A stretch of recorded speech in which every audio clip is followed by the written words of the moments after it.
Hi you guys, bienvenue pour une nouvelle vidéo YouTube. J'ai vu que la dernière vous a hyper plu. Donc écoutez, moi c'est ma safe place YouTube. Je me sens largement mieux sur YouTube que sur toutes les autres plateformes. Je pense que c'est grave mon délire YouTube. J'ai toujours pas de taille pour acheter la Osmo Pocket. Mais en tout cas, aujourd'hui, ça va être une story time. J'ai peur de pleurer encore une fois à chaque fois. À chaque fois que je pleure, en plus, c'est devant la caméra. Je sais pas pourquoi, c'est je pense reparler avec ces mots-là et me voir dire ça devant une caméra, je sais pas, c'est bizarre. Story time, coming out, sexualité, comment j'ai su que j'étais gay, etc. Franchement, je vais essayer de pas trop parler, même si je pense que ça vous dérange pas que je parle trop. Mais voilà, commençons. Vous savez très bien mon parcours dans la dernière vidéo. Si vous l'avez pas vu, allez la voir juste ici. Et aussi, followez-moi sur tous mes réseaux. Les faits, je les mets ici. Et aussi, pendant que je raconte la story time, je vais vous mettre des photos. Voilà, pour contextualiser le truc. Donc, je grandis dans une famille musulmane, algérienne, en cité. Mes grands frères, ils font du foot. Je fais du foot. J'adore le foot encore aujourd'hui. J'hésite à reprendre parce que ça n'a rien à voir avec ma sexualité, etc. Mais bref, du coup, je fais du foot, etc. Et je me rappelle d'un petit détail. Moi, je suis un enfant qui a grandi, genre, j'ai grandi avec mes petits frères et petites sœurs. Et j'ai toujours eu cette âme innocente qui n'était vraiment pas dans le sexe. Enfin, exemple, quand t'es petit, exemple, moi, je sais que j'ai des potes à moi, ils me disaient, ouais, moi, exemple, j'ai couru derrière ma tante, je lui ai mis un coup aux fesses, ou je sais pas, mon zizi, il était dur quand je voyais une femme et tout. Moi, vraiment, j'avais aucune intention sexuelle, jamais, jamais et tout.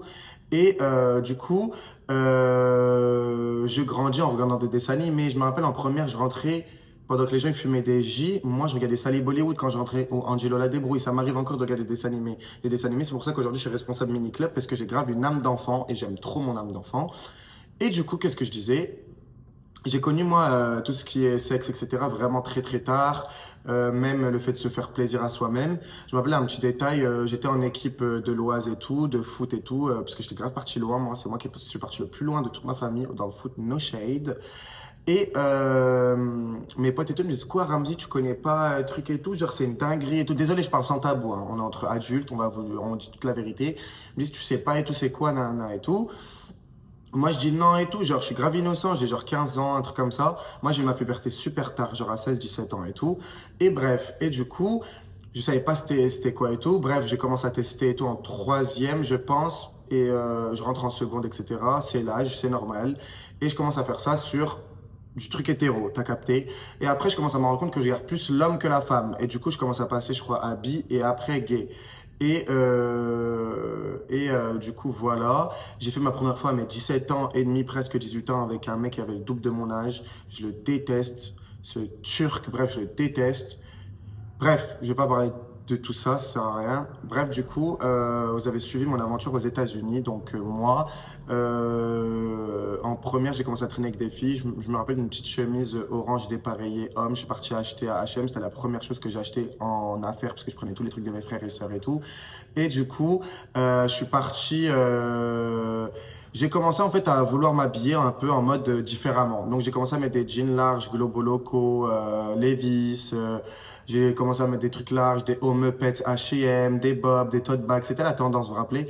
Et moi, mon acharnement et mon harcèlement, il a commencé avec un collier en perles. Pleure pas, pleure pas, pleure pas. Il y a 5, 6 ans, genre. Ça fait même longtemps. Depuis, ma famille, elle s'est toujours acharnée sur moi. Genre, toujours, tous les 2 mois, pourquoi t'as posté ça, pourquoi t'as posté ça. Même là, j'ai fait des photos en sous-vêtements, en string, no shade. Et ma mère, elle envoie un message à Anna et tout. Moi, je suis arrivé à un stade aujourd'hui où je veux vivre ma vie et je suis très détaché de ma famille parce qu'en fait, c'est leur choix de ne pas me parler. Moi c'est pas mon choix, genre. C'est ton choix si tu veux pas m'accepter. Moi, en tout cas, je ne changerai pas.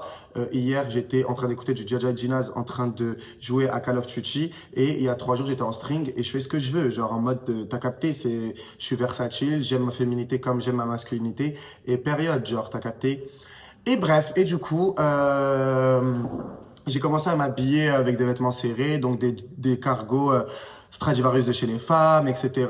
Les réseaux, ça m'a pas aidé parce qu'en fait, je me suis rendu compte que j'avais des grosses fesses et que ça plaisait, donc j'ai commencé à m'habiller super serré et j'ai commencé à tomber aussi dans l'hypersexualisation. Peut-être qu'un jour, je serai prêt à vous faire une vidéo par rapport à ça. J'ai une vidéo dans mes brouillons, mais je vais pas la poster, je pense. Parce que j'ai beaucoup de trauma par rapport à ma relation avec les hommes. Si aujourd'hui j'ai jamais rencontré l'amour de ma vie, si j'ai jamais capté le même mec plus de 3 fois, c'est qu'il y a un souci, t'as capté? Donc, je commence à m'habiller de plus en plus féminin. Je pense que vous avez suivi un peu l'évolution si vous me connaissez depuis longtemps. Et aussi, il y a plein de mecs qui n'ont pas aimé le fait que je devienne féminin. Genre, parce qu'en fait, vous savez, les gays, la culture masque for masque, c'est masculin pour masculin. Donc, en fait, les féminins, il n'y a personne qui les aime à part les refoulés ou les hétéros qui ne savent pas. Ou, bref, je ne vais pas m'étaler sur ce sujet-là. C'est un autre sujet, encore une fois. Du coup, je pars aux États-Unis. Gros changement dans ma vie. Je vais le redire encore une fois. Mon intention, c'était pas de partir faire la badges et de faire n'importe quoi. Le n'importe quoi, je le faisais déjà à Paname, je twerkais à la boîte gay, je faisais ce que je voulais. Je suis parti aux États-Unis pour avoir un. Oh, je vais pas pleurer. Je suis parti aux États-Unis pour tout recommencer depuis le début et me concentrer sur ma personne parce que j'étais en dépression, j'étais pas bien à Paris dans mon crous, j'avais aucun objectif, j'avais pris mon Coran avec moi et mon tapis de prière. Aujourd'hui, je suis plus religieux du tout. Et je voulais un nouveau départ dans ma vie. Et je suis parti aux États-Unis. Vous avez suivi au bout d'une semaine le cauchemar. Et moi, j'ai eu une énorme baisse de foi. Car en fait, je me suis dit, pourquoi moi, j'ai pas cette chance-là? Pourquoi je suis tant éprouvé que ça? Pourquoi je n'ai pas cette chance-là? Je n'ai pas ce American Dream que toutes les autres filles que je voyais sur TikTok en jet privé qui partent aux Bahamas avec leur famille d'accueil, pourquoi elles n'ont pas cette chance-là? Donc, en fait, grosse baisse de foi, je me suis dit, mais en fait, ça y est, je peux plus. Allah n'impose pas une âme, une charge supérieure à sa capacité, ben en fait, j'en peux plus. Ben en fait, j'en peux plus. Et c'est à ce moment-là que j'ai décroché la religion. Je me suis dit, mais en fait, ça y est, j'ai plus envie, je m'identifie plus à tout ça. Et ça y est, genre, même si ça restera dans mon cœur, moi, parce que la religion, ça m'a éduqué. Et moi, j'écouterai jamais tous les religieux, les haris de TikTok qui t'insultent, qui te jugent, etc. Ça, je sais que c'est pas le vrai islam. Donc, donc, en parallèle, je disais donc avant d'aller aux États-Unis, depuis Collier en Perle jusqu'à les États-Unis, c'est écoulé, je pense, 3 4 ans. L'acharnement, il continuait. On me menaçait de m'attacher sur un poteau dans la forêt tout nu et de me tabasser parce que j'ai fait une photo dans un miroir comme ça, habillé à Tanger. Je peux vous sortir 1 million d'exemples de tout ce que j'ai subi comme acharnement et méchanceté, de l'homophobie, hein, sincèrement. Moi, ma mère, elle préfère que je fume des J et que je baisais des meufs à l'hôtel et que je rentre bourré chez moi plutôt que je sois efféminé. T'as capté? Mais bon, c'est différent. Aujourd'hui, toute ma famille le sait et je leur ai pas laissé le choix. C'est pour ça que je vous dis de choquer votre famille parce qu'il n'y a rien de mieux. Genre en mode, moi, demain, ma famille peut me parler, elle me parle. Elle veut pas me parler, elle me parle pas. C'est pas mon choix, moi. Bref, du coup, qu'est-ce que je disais? Je suis aux États-Unis, je fais la badges, je teste des ongles pour la première fois. En fait, c'est trop mignon parce que les gens ils voient ça différemment. En fait, ça a été mes premières fois, genre. J'ai mis des ongles pour la première fois, je me suis maquillé, j'ai acheté du maquillage pour la première fois. Et en fait, j'ai kiffé, j'ai testé même une perruque pendant un jour, je suis sorti avec, enfin une soirée et tout. En fait, c'était en mode, je teste mes limites et je regarde ce que j'aime et ce que j'aime pas. Aujourd'hui, je sais ce que j'aime et ce que j'aime pas. Bref. Et du coup, deuxième famille d'accueil, Michigan. Je suis en dépression totale, j'ai même pas envie de rester, j'ai juste pas envie de rentrer en France. Du coup, j'ai pris cette famille par dépit. Bref, ma mère suit mes TikTok à côté et ma mère, elle m'envoie un TikTok de gros big up à la Barbie. Vous voyez la Barbie, là, le Guadeloupéen et tout, qui met des pépés et tout. Elle m'envoie une photo de lui. Vous voyez les glow-up avant-après avec un anachi dans le fond, genre en mode ouais, regardez, il a changé. Avant, il mettait des perruques, maintenant, il est en camis dégradé. S'il te plaît, ma mère, s'il te plaît, maman, je lui dis pourquoi tu m'envoies ça? Je lui dis pourquoi tu m'envoies ça en sachant que moi, je ne me féminise pas à ce point. Genre en mode, j'ai jamais une perruque comme ça, je me fais pas des full face comme ça. J'avais pas encore fait. Vous avez capté? Vous allez suivre après par la suite. Et du coup, qu'est-ce qui se passe? Regardez de ma gourde, non? Qu'est-ce qui se passe? Je lui dis, maman, pourquoi tu m'envoies ça? Je mets pas de perruque et tout. Elle me dit, bah écoute, tu mets du rose et tu mets des sacs à main. Je lui dis, déjà, maman, le sac à main, c'était pas voulu. Ma lanière s'est cassée. Ma lanière s'est cassée, c'est pas moi qui le voulais. Bref. Et du coup, qu'est-ce qui se passe? Je lui dis en fait, écoute, je vais te dire un truc, j'aime bien le rose et alors, j'aime bien les pyjamas Toy Story, j'aime bien les pyjamas Disney, il est où le problème? Elle me dit, bah écoute, moi je t'ai pas connu comme ça, je vais te dire la vérité. Et là, ma mère, elle met un ultimatum. Elle me dit, écoute, je vais jamais accepter. Soit tu redeviens le Ramsey d'avant qui priait, etc., qui était super religieux, qui s'habille normal, sinon moi je te parle plus, t'as plus de famille et même quand je vais mourir, tu viens pas à mon enterrement, etc. Oh waouh! Waouh! Donc moi je suis en train de deal avec de l'harcèlement sur les réseaux, des familles d'accueil qui me rejettent, qui veulent plus de moi, ma famille aussi qui me rejette, qui ne veut plus de moi. Euh, Ça a été hyper compliqué à vivre. Quand je vous dis le temps, c'est la meilleure des choses parce qu'en fait, tout passe. Tout passe. Les traumas restent, mais tout passe. Et du coup, viens, si tu veux. Ok. Et du coup, tout passe, etc. Qu'est-ce que je voulais dire? Et attendez, je suis en train de me perdre. Je vais couper de toute façon. Euh, du coup, je disais, ma mère me met un ultimatum, donc en fait, je l'appelle en pleurant. Je lui dis, écoute, maman, c'est pas une question de style, c'est pas une question de féminin ou pas féminin. J'ai essayé de changer, c'est l'attirance. L'attirance, elle partira jamais. J'ai essayé de mettre les affaires de mes frères, j'ai essayé de repartir à la mosquée, j'ai essayé de prier. Le nombre de fois où je me suis prosterné, j'ai pleuré sur mon tapis de prière. Cette attirance, elle partira jamais. Et ça, les gens, ils ont du mal à le comprendre. C'est une attirance, tu nais comme ça. J'ai grandi en faisant du foot, en étant qu'avec des hommes et je suis gay et voilà, parce que il y en a, ils vont grandir dans un environnement où il y a que des femmes, ils vont être maniérés depuis qu'ils sont tout petits. Non, chaque parcours est différent et chaque personne de la communauté LGBT, son parcours il est différent, t'as capté? Donc, je dis ça à ma mère en appel, elle me dit bah non, j'accepterai pas, je pleure en appel et tout. Je sors dehors, je me rappelle de la famille d'accueil et tout, dehors, et je pleure, je me mets à pleurer, à pleurer. Et tous mes amis, il n'y a personne qui me répondait parce qu'on avait eu 9 heures de décalage horaire. Et je me rappelle d'une discussion avec Anna, ma vie d'amour. D'ailleurs, elle me rejoint à Chypre dans 3 jours, je crois que je vais pleurer là. Younes, il est parti au lunch. Moi, là, je finis ma vidéo et j'irai manger. Anna m'avait dit un jour, c'est toi ou ta famille. Tu dois choisir toi ou ta famille. Aujourd'hui, je suis fier de m'être choisi parce que je vais vous dire un truc à toutes les personnes gays qui regardent cette vidéo et tout. En fait, vous serez malheureux parce qu'en fait, vous oubliez. Vous oubliez votre personne et en fait, vous voulez plaire à votre famille. Mais en fait, vous devez vivre votre vie à vous. Vous devez vivre votre propre vie en fait. Quand vous allez mourir, vous allez être enterré tout seul. Il n'y a pas votre mère ou votre père qui seront avec vous. Genre, no shade. Donc, ma mère n'accepte pas. Elle me renie. Plus personne de ma famille me parle.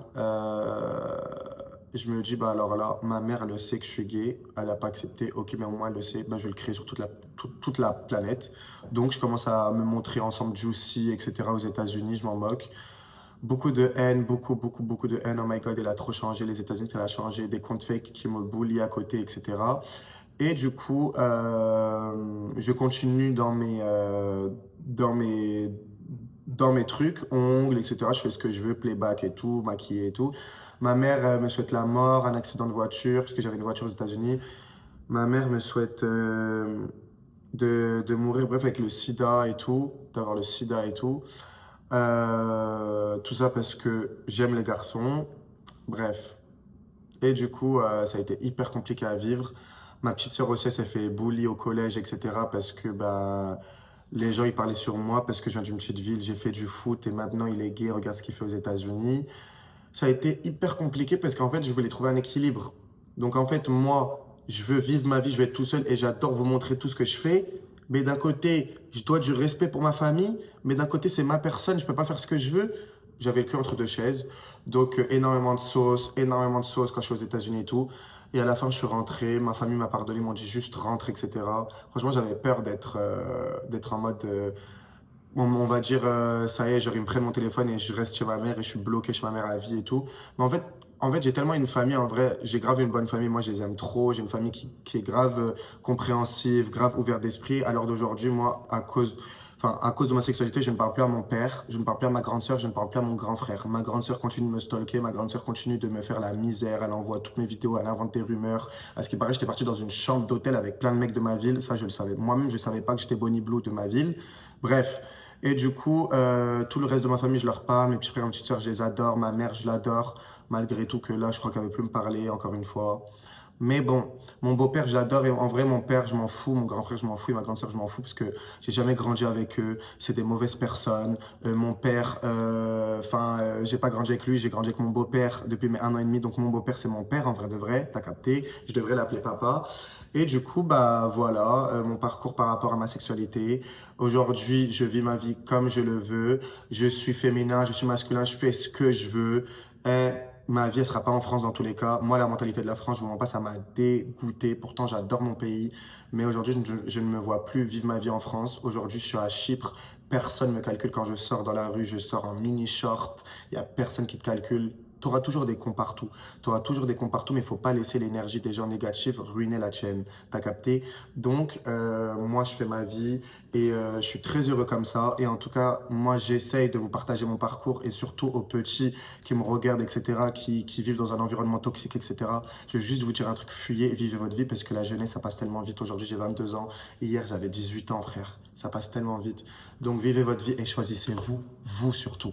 C'est votre vie. C'est pas la vie de votre sœur, c'est pas un truc. On s'en moque de ce qu'ils pensent les gens. On s'en moque de ce qu'ils pensent les gens. Et en tout cas, je vais vous laisser sur ça. Je vous aime fort. Et je vais sortir plein d'autres vidéos. Posez-moi des questions dans les commentaires sur YouTube, s'il vous plaît. La prochaine vidéo, c'est une FAQ. Si vous avez des questions, posez-moi vos questions. En tout cas, je vous aime. Merci d'avoir regardé cette vidéo jusqu'à la fin. Merci pour le soutien. Merci pour tout l'amour que vous m'envoyez. On va aller loin. C'est que le début. Aujourd'hui, je suis motivé. J'ai des projets, des objectifs. On vise le Met Gala, on vise les flammes, on vise Cannes, on vise tout. Moi, je suis quelqu'un, j'ai envie de toucher à tout. J'ai énormément de facultés. J'ai énormément de facilité dans ma vie. Donc, je compte pas m'arrêter ici. Je compte pas m'arrêter ici et je vous aime. Et vous aussi, rendez-vous compte de votre potentiel. Je cesserai jamais de vous le dire. Je vous aime et gros bisous mes vies. Je vous aime. Bisous. Et vous aimez la barbe ou pas?